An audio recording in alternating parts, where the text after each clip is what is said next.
Okay, so here's the thing, when you think about Europe's migrant crisis, you probably imagine boats crossing the Mediterranean or crowds at train stations.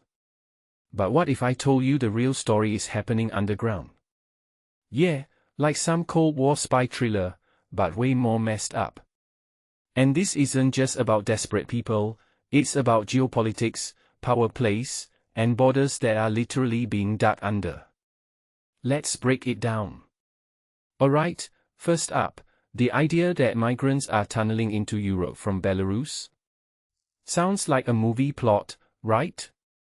But here's the kicker, these tunnels aren't high-tech marvels. We are talking about 11-meter holes supported by logs and buckets. Buckets. This isn't ISIS building bunkers, it's a sign of how chaotic and improvised this whole situation is. But here's what fascinates me, the fact that these tunnels exist at all shows how broken the system is. People are willing to risk crawling through dirt for hours because every other path is blocked. And that raises a huge question, are we looking at a migrant crisis, or a failure of global policy? Now, let's talk about the big elephant in the room, Lukashenko and Putin. The article accuses Belarus of orchestrating this, with Russia as the shadowy puppet master. But here's my take, while I'm sure both regimes are exploiting the situation, let's not pretend this is some master plan. The tunnels are shoddy, migrants get caught in forests, and half of them are still roaming Poland.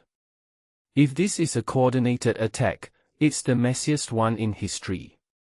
More likely, it's a mix of desperate migrants, opportunistic smugglers, and governments playing chess with human lives.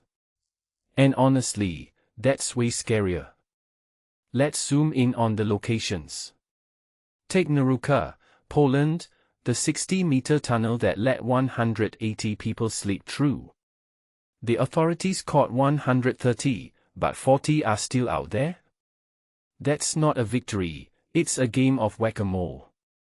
And Lithuania's situation? They are using helicopters and drones, but the migrants vanish into forests. Which makes me wonder, are these tactics even working? Or are we just seeing a PR stunt to look tough while the real problem festers?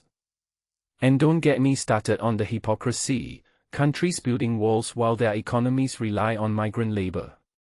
It's like refusing to fix a leaky roof while complaining about the rain. But here's the deeper layer no one talks about, this isn't just about Europe.